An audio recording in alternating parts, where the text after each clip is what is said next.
chier. Mais puisque je vous dis que j'ai pas hacké cet iPhone. Avoir la gueule plaquée sur le capot, ça aurait vraiment pu être évité si j'avais déjà eu mes palettes installées sur ma voiture. C'est pas légal. Déjà, il faut savoir que cette voiture, elle a une boîte automatique et on peut changer les vitesses manuellement avec le pommeau grâce à des boutons plus et moins. Et je me suis toujours dit, ça serait super drôle si je pouvais déporter ces boutons à côté du volant. C'est ce que j'ai fait. Pour pouvoir fixer les palettes derrière le volant, j'ai commencé par faire un prototype en carton.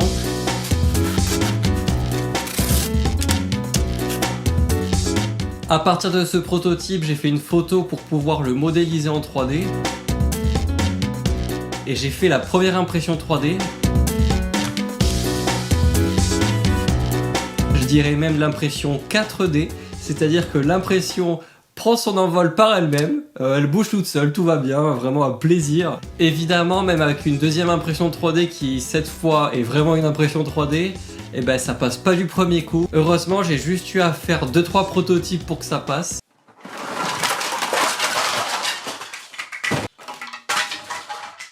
Ça m'a permis de légèrement corriger la forme du support à chaque impression. Et puis de toute façon, c'était des bobines qui étaient assez vieilles et qui commençaient à devenir cassantes, donc c'est pas perdu. Par contre, vérifiez toujours qu'il reste assez de plastique sur la bobine. Ça vous évitera d'avoir des impressions qui sont pas finies. Un peu comme moi. Connasse. Au début, je pensais mettre du scotch double face entre le support et le volant, mais au final, ça s'emboîte parfaitement et j'en ai pas besoin. Ce support, c'est qu'une des 3 parties qui vont faire le module. Il y a aussi la palette et une pièce entre les deux qui sert à donner de l'angle. Je suis obligé de faire cette pièce car sinon, ça passe pas.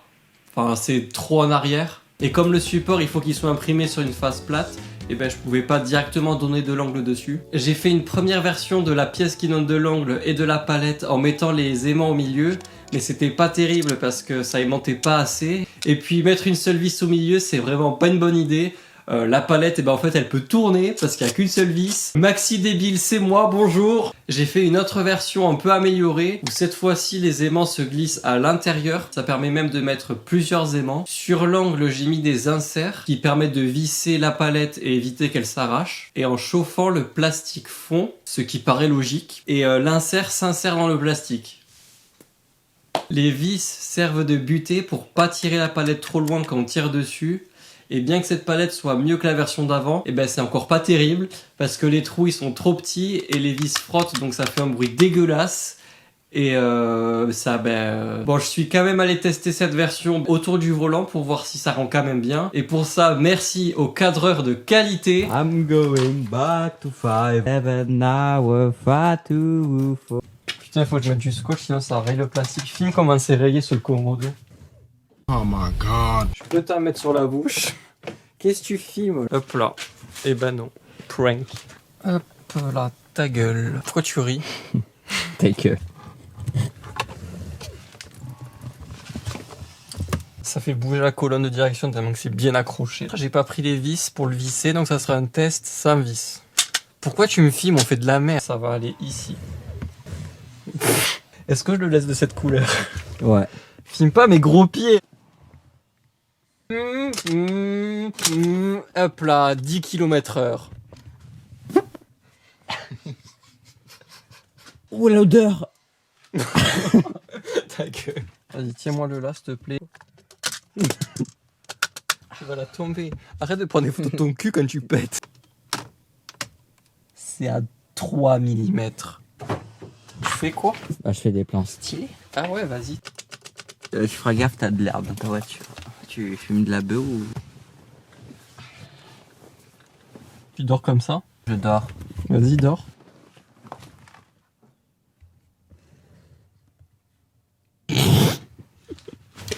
Maintenant que j'ai vu les derniers ajustements à apporter, j'ai pu imprimer la version finale avec du PETG noir. D'habitude, on utilise du PLA pour les impressions 3D parce que c'est un plastique qui s'imprime plus facilement, mais le PETG est plus solide et il résiste mieux à la chaleur. Donc dans une voiture, c'est quand même mieux, surtout avec l'été et le cagnard du sud en fait. C'est la première fois que j'utilisais cette bobine. Résultat, un peu de surextrusion. Résultat, des bouts de plastique se sont retrouvés dans l'impression. Résultat, effet maracas garanti. Je vais péter un câble. Je pouvais pas garder cette pièce parce que sur les dodanes ça aurait fait gling gling gling, gling gling gling, gling gling gling, gling gling gling. Mais j'ai refait une impression avec un peu moins de débit sur l'extrusion. Je ne vous ai toujours pas dit comment je comptais brancher les palettes sur la voiture. Et ça tombe bien parce que pendant l'impression, je suis allé arracher le contour du levier de vitesse. Je suis un fada. En fait, je suis un fada. Dessous, il y a un connecteur qui relie les boutons du pommeau sur la boîte. Et là, j'ai pas compris parce que d'habitude, quand tu as deux boutons, et t'as trois fils. Deux fils qui sont câblés sur les boutons et une masse. Sauf que là, il y avait que deux fils. Et en fait, c'est un système qui fonctionne avec des résistances variables. C'est-à-dire que quand j'appuie sur un bouton, j'ai une résistance. Quand j'appuie sur l'autre bouton, j'ai une autre résistance. Et le calculateur mesure cette valeur pour déterminer sur quel bouton on a appuyé. Donc ça permet d'avoir que deux fils. Pour les constructeurs automobiles, c'est plus simple. Ça fait moins de matière, ça fait une voiture moins chère, ça fait plus de marge. Et moi, ça me complexifie la putain de fabrication. J'ai mesuré 6 kΩ quand aucun bouton n'est appuyé, 2 kΩ quand j'appuie sur le bouton moins, et 630 ohms quand j'appuie sur le plus. Les ohms, c'est l'unité de la résistance, c'est pas des personnes, parce que ça ferait beaucoup trop de personnes dans ma boîte de vitesse. Ta blague, elle pue la merde. Sauf que ces résistances que j'ai mesurées, c'est pas vraiment celles qu'il y a sur les boutons. En fait, j'ai réfléchi à ce schéma. Alors, pas besoin de quitter la vidéo. Vraiment, c'est très simple. Dans 30 secondes, vous aurez tout compris. La résistance de 6 kΩ est toujours présente dans le circuit quand on appuie sur aucun bouton. Et quand on appuie sur un bouton, on connecte en parallèle les résistances. Ce qui fait qu'on mesure 6 kΩ en parallèle avec R+, ou R-. On mesure la résistance équivalente, mais pas vraiment les résistances qu'il y a sur les boutons. Et moi, si je veux ajouter des palettes, il me faut exactement ces valeurs. Sauf que tu peux pas les mesurer sans tout démonter. Heureusement, il y a un électronicien qui a dit il y a quelques années que la Résistance équivalente. C'est égal à l'inverse de la somme des inverses des résistances.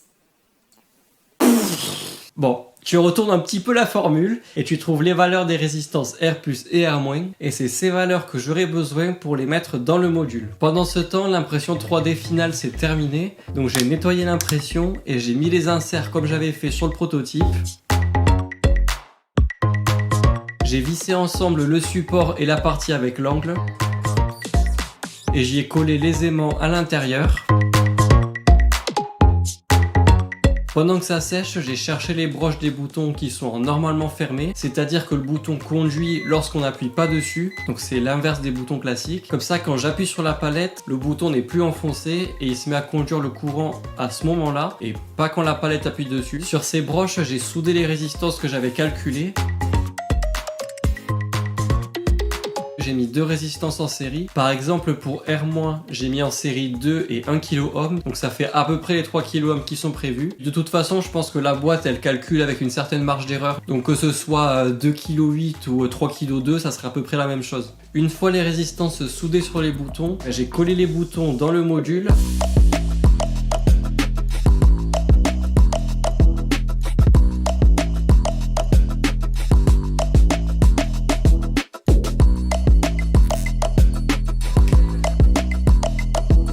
J'ai ajouté un connecteur sur le module pour pouvoir le mettre et l'enlever facilement.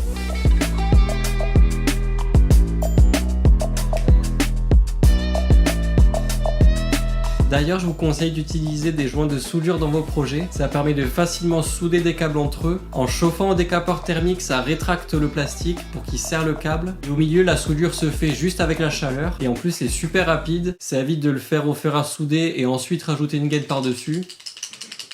J'ai passé un coup de stylo de retouche pour carrosserie sur les fils pour que ce soit un peu plus propre. Ensuite, pour connecter le module au circuit de la voiture, j'ai dû fabriquer un câble. Il ira du pommeau de vitesse jusqu'aux palettes. J'ai commencé par tresser deux fils. Ça permet à la fois de les maintenir ensemble et aussi de réduire les interférences. J'ai cherché les connecteurs qui s'approchaient le plus possible de ceux qu'il y avait déjà dans la voiture. Évidemment, j'ai pris aucune mesure, donc j'ai passé une première commande où c'était beaucoup trop petit, une deuxième commande où c'était beaucoup trop grand, et une troisième commande où c'était à peu près correct. J'ai un peu découpé un connecteur pour qu'il soit compatible avec ceux qui sont déjà dans la voiture et je l'ai soudé aux deux fils. J'ai ajouté une gaine qui est aussi tressée autour des fils et j'ai mis de la gaine thermorétractable pour que ça tienne au bout. J'ai pas mis le bon connecteur. Et ouais, donc j'ai recommencé.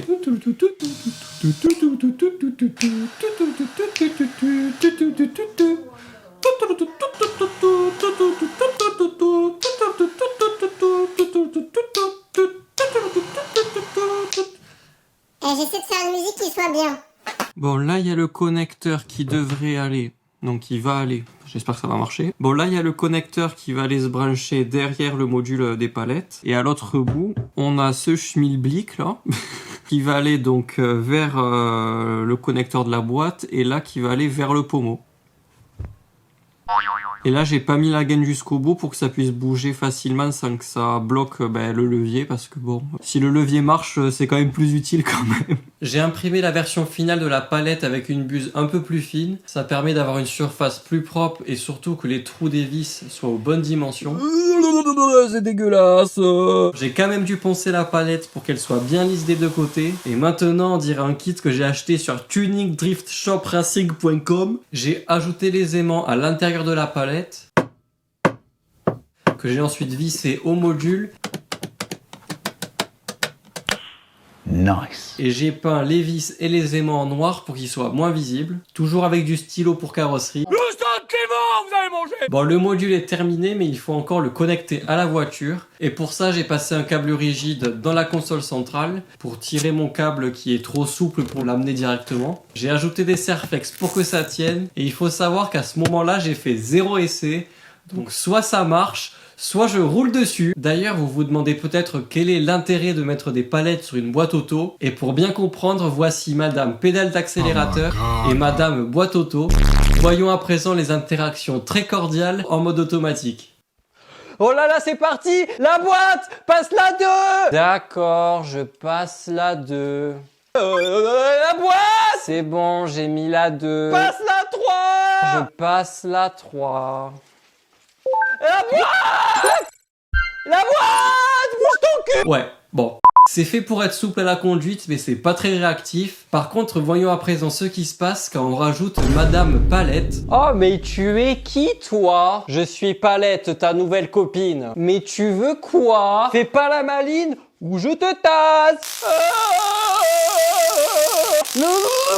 La boîte passe la 2. Ok, je passe la 2. La boîte passe la 3. Ok.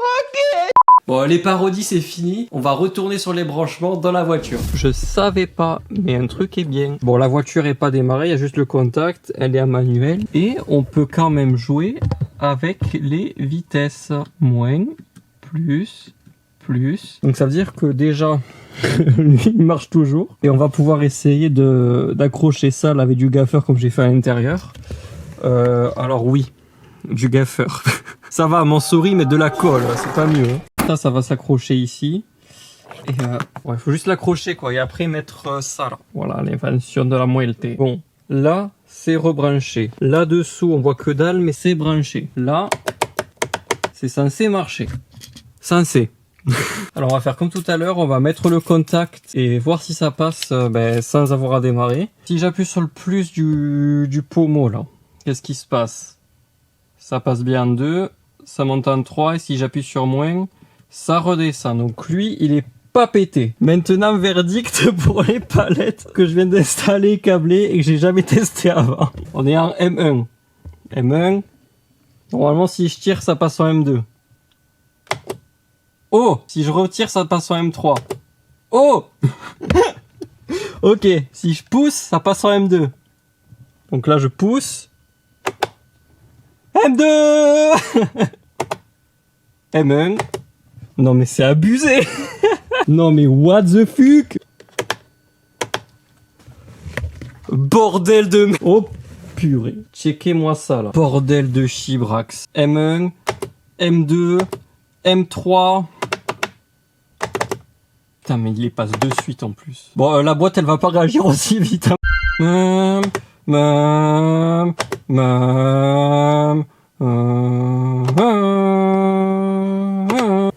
Non mais quel outil. C'est Impeccable. Le focus, la propreté du truc, là, d'origine. Voilà. Au moins, là, c'est d'origine. Là, c'est d'ori. Chouin, chouin, chouin. Alors maintenant, qu'est-ce qui se passe si j'appuie sur le plus là et sur une palette en même temps? Ok, donc tout peut marcher en même temps sans tout éclater. Pour le fun, je vais voir s'il y a un code d'erreur. Hop là. Et s'il me dit qu'il y a un problème sur la boîte auto, je la fous dans un mur en fait. Bon, c'est un peu long, mais... Kwakubé! Kwakubé! Kwakubé! Body Control Module, bus 2, Lost Communication with Device 13. Automatic Gearbox Change Lever. Ok, c'est normal! Parce que tout à l'heure, j'ai conduit avec tout débranché. Non, c'est-à-dire qu'en fait, j'avais pas rebranché le pommeau, donc il a détecté qu'il y avait pas un pommeau de branché pendant un petit moment. C'est normal, tu vas te clear en fait. Et le code n'est pas censé revenir, donc je retesterai dans quelques jours et ben s'il réapparaît, c'est qu'il y a un gros problème. Appelle Neil en fait. Théma sa gueule. Quoi? J'ai des palettes au volant. Bienvenue à bord de ma Lamborghini. Monsieur, vous êtes accueilli par mon taxi, que je suis pas du tout. Attends, je fais le tour. Ouais, ferme la porte aussi, ça peut être bien. En fait, je sais pas si c'est bien ou pas. Mais si c'est Mais il y bien. en a que de un côté. Mais évidemment, de l'autre côté, il y a quoi? Il y a une clé, j'ai pas un start and Quand tu tournes stop. le volant, ça tourne pas. Mais c'est très bien, moi je veux pas que ça tourne en fait. Attends, je vais tester dans des conditions réelles. Après, d'abord je te montre parce que tu vas tout péter. Là, elle est en M3, Ok. genre BM. Et là, elle est en M2. Et là, on est en M1. Et regarde le bouton. Il marche toujours impeccable en fait. Ça, c'est bien. Ça, c'est bien. Ça, t'es pas con. Mais Et t'es ouais. pas aussi pas con que moi. Pourquoi couper? Parce que... Tu veux tester la magie? Non, oui, bouge. Attends. Impeccable. Impeccable. Mais... en fait, tu fais une éclipse. Non, mais tu me fais chier. Je vais essayer. Eh ben vas-y, essaye en fait. Mais putain de rétro et de vitres là. J'aime bien te toucher. Oula. Oh, non. Tu peux appuyer sur les pédales? Non, elle va éclater dans le mur. Mais C'est faux, elle a même pas éclaté dans le mur. avance ton siège, non? Non, en vrai, c'est bien. Oui, c'est trop bien. Mais ça marchait aussi avec le pommeau. Bah oui. Mais le pommeau, faut tendre le bras. Que là, t'as les deux mains sur le volant. Attends, je vais faire l'effet.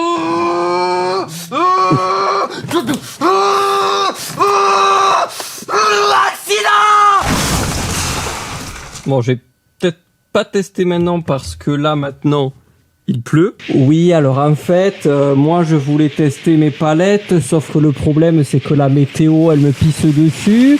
Ah, comment je teste mes palettes? On est sur la banquise ou... Qui c'est qui a encore postillonné sur la caméra? 2 jours après et un peu de soleil plus tard. Bon, évidemment, je suis allé tester ça sur une piste d'aéroport parce que c'est pas légal. Je sais pas, en fait, je dis ça, j'en sais rien. Même si ça rajoute pas de puissance à la voiture, dans le doute, je fais pas de dinguerie. Donc c'est parti pour l'essai routier sur départemental.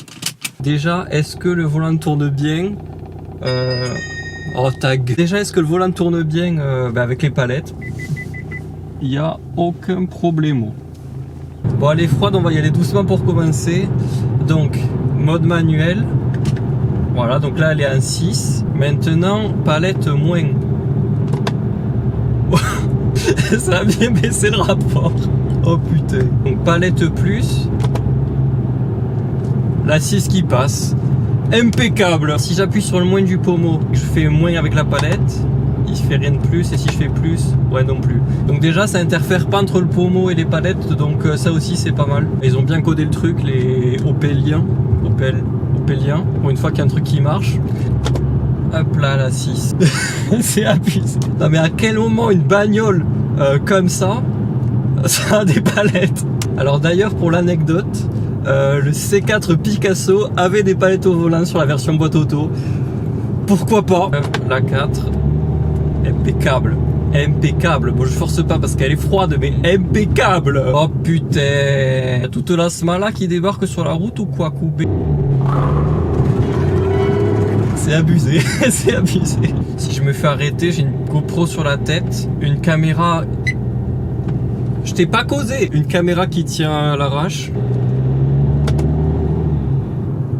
Il y a 5 chevaux, hein, mais bon, ça marche quand même pas trop mal. Le pire, c'est que le ressenti avec les aimants, ben, ça fait super quali en fait. Même le bruit, ça fait vachement propre. C'est pas un truc en plastique à la Zub. Enfin si, mais c'est bien fait quoi quand même.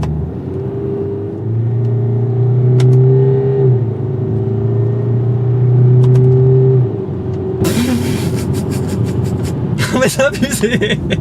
Je fais ça tellement naturellement. En mode c'est normal, sur la voiture il y a des palettes.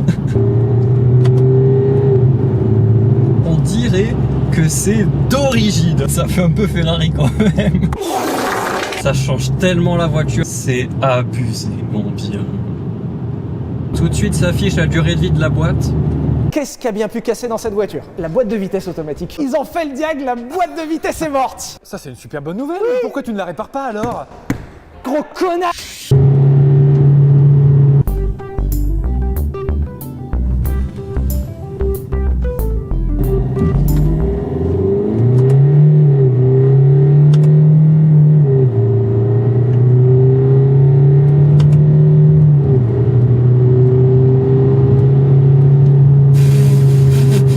Faut que je passe à la 3 plus tôt parce qu'elle reste trop longtemps en 2.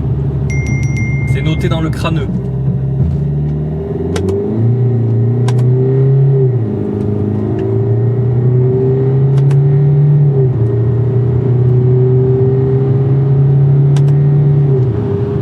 Ok. Au 0 à 100, ça change pas grand chose, mais c'est quand même fun à utiliser. Et puis ça fait un petit peu kit de taxi. Waouh, lui il fume. En boîte auto par contre, jamais elle réagit aussi bien. Incroyable. Non mais franchement, faut s'abonner là. Hein. En dessous, hein. Là tu cliques. Checkez-moi ça là. Mouah. Bon, voilà. Et elle aussi, c'est Kiao. Putain, fais chier.